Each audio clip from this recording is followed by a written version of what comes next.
If you've ever needed to import cookies into Google Chrome, this video will walk you through the process step by step in a simple and easy way.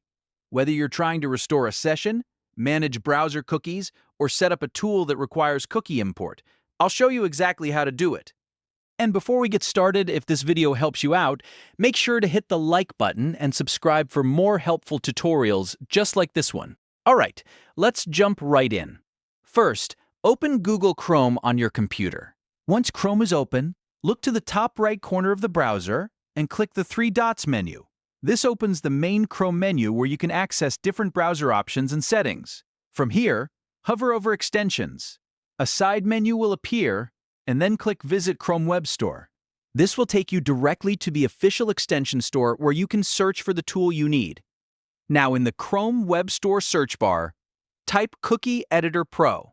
After that, look for Cookie Editor Pro, Cookie Manager Advance, and click on it. Make sure you select the correct extension so you're installing the right tool.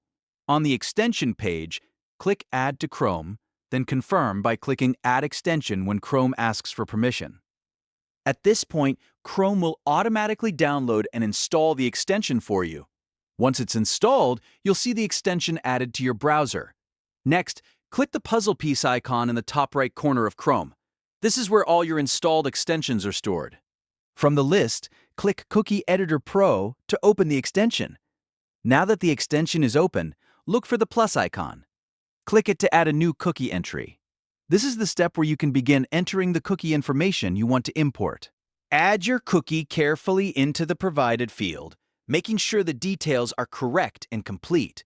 After you've entered the cookie information, click Add to save it into Chrome through the extension. And that's it. You've now imported cookies into Google Chrome using Cookie Editor Pro. If this tutorial helped, don't forget to like the video, subscribe to the channel, and turn on notifications so you never miss the next tutorial. Thanks for watching, and I'll see you in the next one.